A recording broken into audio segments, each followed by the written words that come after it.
All right, final series to check in on here before we wrap up. The Vegas Golden Knights and the Edmonton Oilers. Vegas up 2-1 going into Game 4 in Edmonton at Rogers Place on Wednesday night.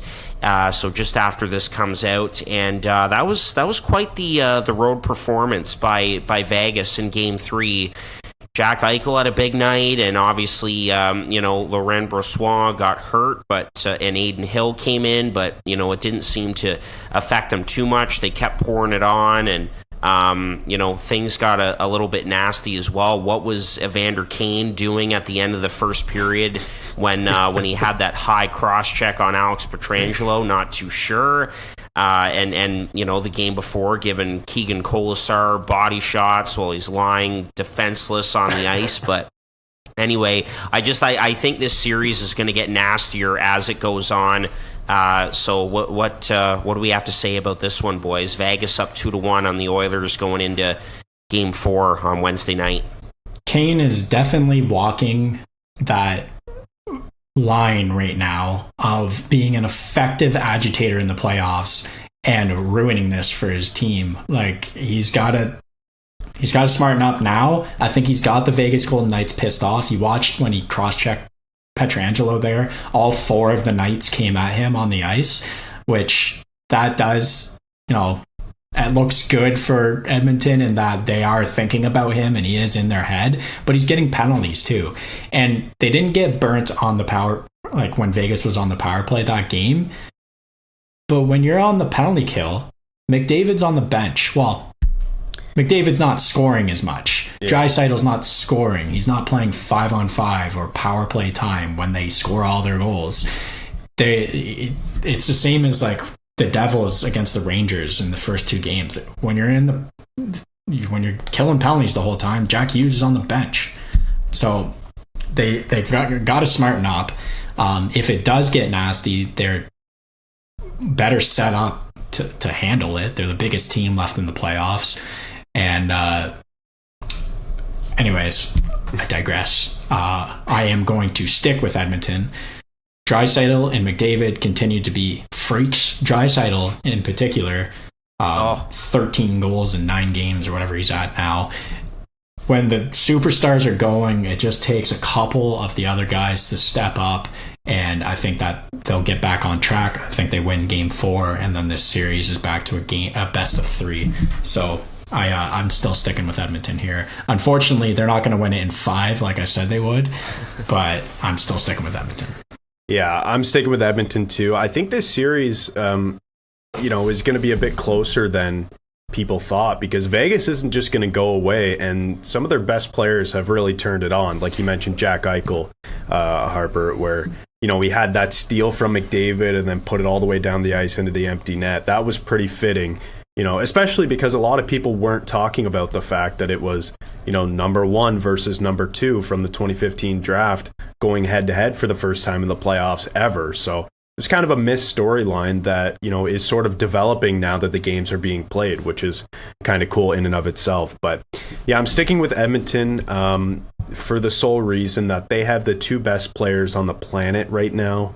Those 2 guys, especially Leon Draisaitl right now, they're just incredible. And I heard a stat the other day, and I don't know if this is I haven't looked into this. I just heard this, so I'm repeating this. So if it's wrong, correct me.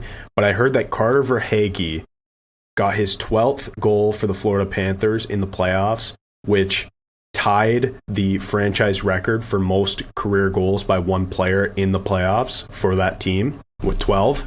And Leon Draisaitl has 13 in these playoffs alone, which is just like, we're talking about, a guy who's playing in a league of his own right now. Like, wasn't it McKinnon last year who had like 14 goals through the entire playoffs? Like, it's just, and led the league. Like, it's one of those things, man, where he's just on a different planet. It feels like every night he plays, he could have 5 or 6, and he had 4 the one night, so he's almost there.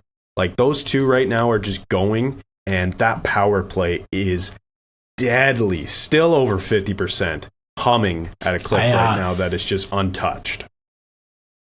I can confirm 12 is the franchise leading goals in a playoffs is Carter Verhaeghe, second being 10.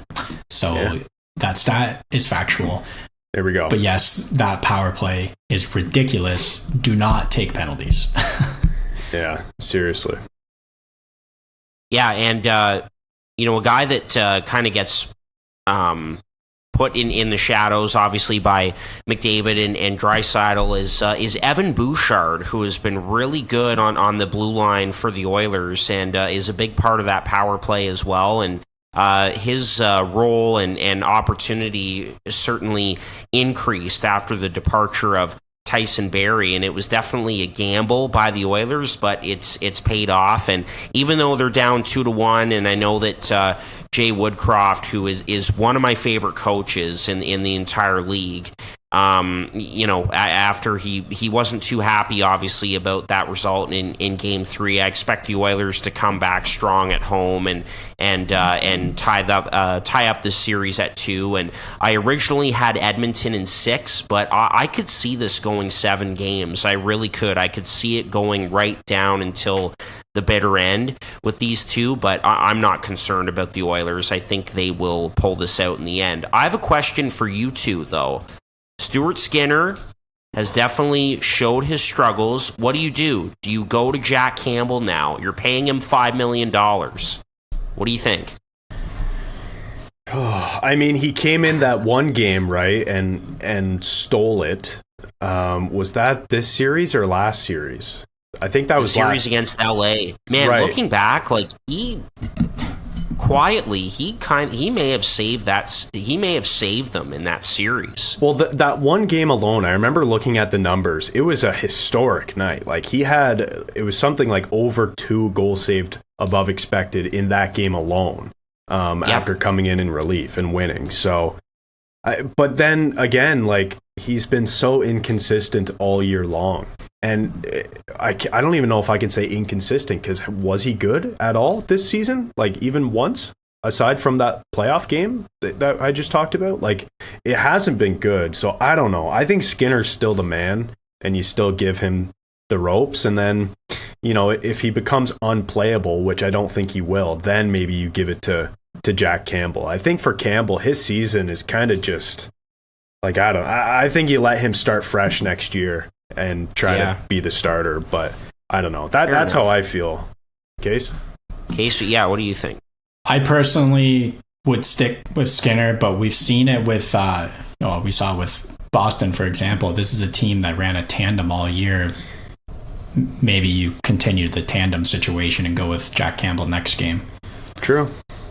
That's a good point. And by the way, speaking of the Boston goalie situation there, Jim Montgomery did admit in a press conference today, earlier today on the day that we're recording, that he did botch that goalie situation and should have started Jeremy Swayman earlier. So that was interesting to hear for sure. That'll get him the Jack Adams. Yeah, though. Jack Adams, though. Give him the Jack Adams. Yeah, exactly. Back to that.